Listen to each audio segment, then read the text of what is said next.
कृष्णा, राधे राधे। तो गाइस, अभी तक आप लोगों ने आज 4 दिन पहले सहारा का जो भी अपडेट्स मैंने उसमें दिया था आप लोगों ने देखा था, और मैंने बताया था ये पार्ट 1 है।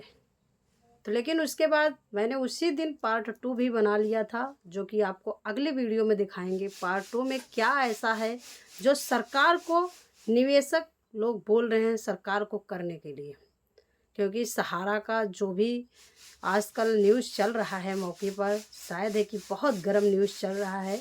और ऐसा लगता है कि उम्मीद थोड़ा सा किरण जग रही है, उम्मीद की अब हम लोगों को पैसा मिलने का चांस आ रहा है। तो प्लीज़ गाइस, अगर पूरी वीडियो देखना है और चैनल पर न्यू है तो एक लाइक कमेंट ज़रूर करके जाइएगा। चलिए वीडियो देखिए आगे क्या समाचार है आप लोगों के लिए।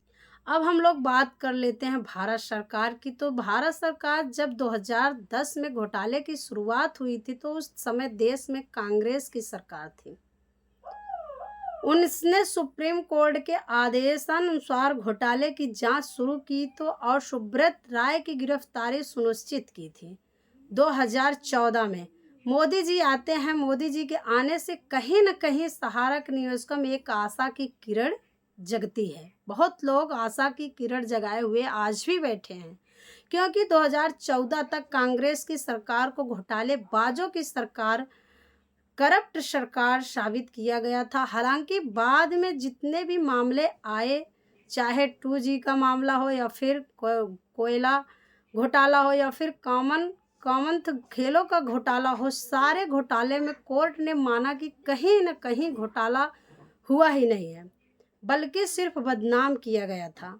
यह कोर्ट का जजमेंट है या मेरा नहीं है। तो प्रकार से कांग्रेस की सरकार को भ्रष्टाचारी साबित करके बीजेपी की सरकार को 2014 में सत्ता में आती है, और उस समय लगभग 99% सहारा के एजेंट थे, जो कि कार्यकर्ता थे, निवेशक थे। उन लोगों ने बीजेपी को वोट किया, क्योंकि उनकी नज़र में यही था कि कांग्रेस घोटाला किया, कांग्रेस ने घोटालेबाज का साथ दिया, तो ऐसे में मोदी जी आएंगे और उनका पैसा दिलाएंगे। बम्पर सीट, बम्पर जीत के बाद मोदी जी आते हैं और सहारा निवेशकों को लगता है कि अब उनका भुगतान होगा। लेकिन खेल यहीं शुरू होता है। जैसे सत्ता में बीजेपी आती है, सुब्रत राय को जमानत दे दिया जाता है।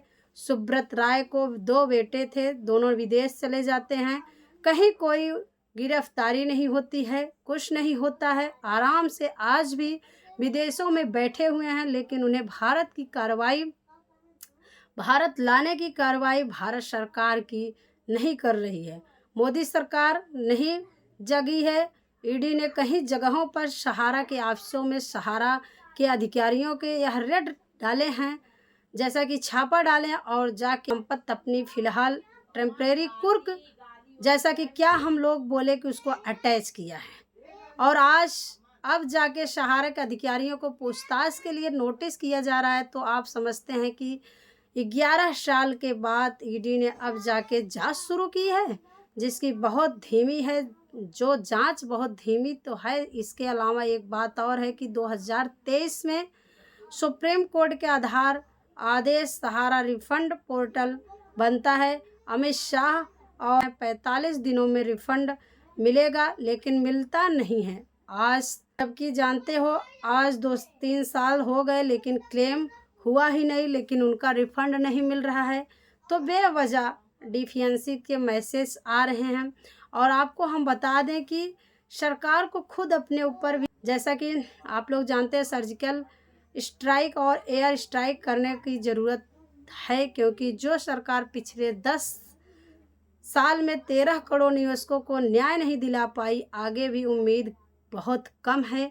कहीं न कहीं कभी राजनाथ सिंह जाके स्वप्ना राय से मिलते हैं, तो कभी बीजेपी का कोई और बड़ा नेता जाकर मिलता है, लेकिन आम निवेशकों से मिलने के लिए ना तो मोदी जी सामने आ रहे हैं, ना तो राजनाथ सिंह के पास, ना तो अमित शाह के पास। मोदी जी के किसी जब रैलियाँ होती है तो उस जिले के जितने भी सहारा के कार्यकर्ता हैं उनको हाउस अरेस्ट कर लिया जाता है।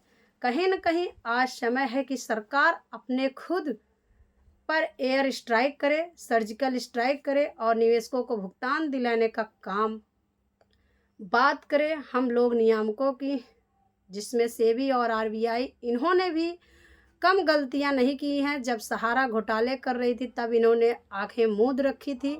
उन्होंने निवेशकों को कोई चेतावनी नहीं दी। उन्होंने निवेशकों को, इतना काम है कि इनका एक रेगुलेटर है, इनका काम है कि इन जिन जिन एजेंसियों को लाइसेंस देते हैं उनके ऊपर कंट्रोल करते हैं, उनके ऊपर नज़र रखते हैं। लोगों का विश्वास होता है कि आरबीआई और सेबी इन संस्था पर नज़र रखे हुए थे। कहीं न कहीं घोटाला नहीं हो रहा, लेकिन घोटाले के समय इन लोगों को आंखें मूंद रखी थी। उसके बाद भी जब सेबी के पैसा 2500 करोड़ जाता है तो वह देने को तैयार नहीं होता है। नए बहाने पर सिस्टम 5 करोड़ ले लो तो, लेकिन भुगतान कैसे होगा, इस प्रक्रिया में आप फंसे हुए हैं। तो कहीं न कहीं एक ज़रूरत आज के समय में आरबीआई और सेबी के ऊपर भी स्ट्राइक की करने की सर्जिकल है। स्ट्राइक की करने की बात करें कोर्ट की, तो कोर्ट भी कम गलती नहीं कर सकती है। पिछले 10 से 12 साल के सहारा के मामले पर तारीख पर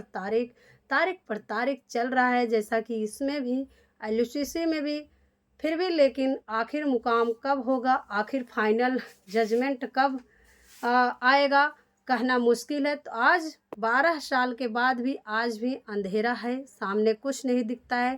कंप्यूटर के द्वारा कंप्यूटर जनरेट डेट तो मिल जाती है, लेकिन फिर अगली तारीख पड़ जाती है, सुनवाई नहीं होती है।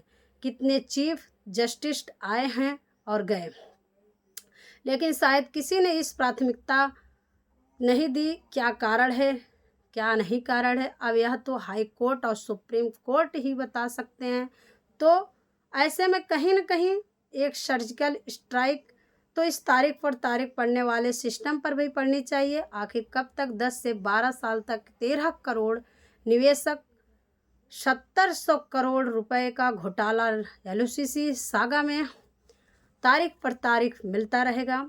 उम्मीद की जानी चाहिए कि सरकार को और कोर्ट को और नियामक को, सेबी आरबीआई को, उनको यह बात समझ में आएगी और 13 करोड़ निवेशक और 15 लाख कार्यकर्ताओं की भावनाओं को समझते हुए शीघ्र अति श्रद्ध से सिस्टम बना है। जिस सिस्टम से सिर्फ तारीख पर तारीख मिलती है उस पर स्ट्राइक होगा और लोगों का निवेश का किया हुआ पैसा भुगतान सुनिश्चित होगा। तो दोस्तों, ऐसे ही हम उम्मीद करती हूँ कि मैंने जो मुद्दे पर आप लोगों से इस वीडियो में बात उठाए हैं उससे आप भी सहमत ही होंगे।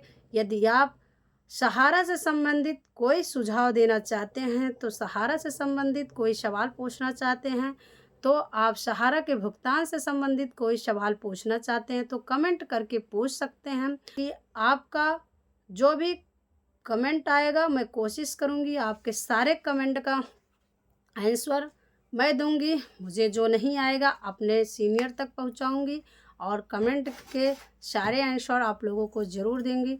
तो उम्मीद है कि आप लोगों को ये वीडियो पसंद आई होगी, और अगर पसंद आई है, सहारा में ऐसा क्या है, ये छोटी सी कहानी थी। अभी बहुत लोगों को कहानी पता नहीं था कि सहारा में सुब्रत राग के साथ साथ कौन कौन और भी दोषी हैं, और ईडी और जैसा कि सहकारिता हमारा सरकार क्या कर रहा है, यही सब बातें सहारा के विषय में हमने किया है, चर्चाएं की हैं।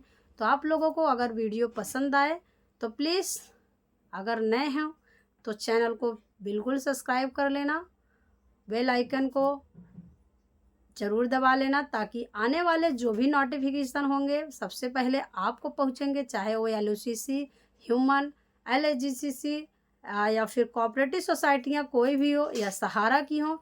तो प्लीज़ आप लोग ज़रूर कमेंट करके ज़रूर बोलिएगा। जो भी आपके क्वेश्चन होंगे हम आंसर देने के लिए ज़रूर तैयार हैं।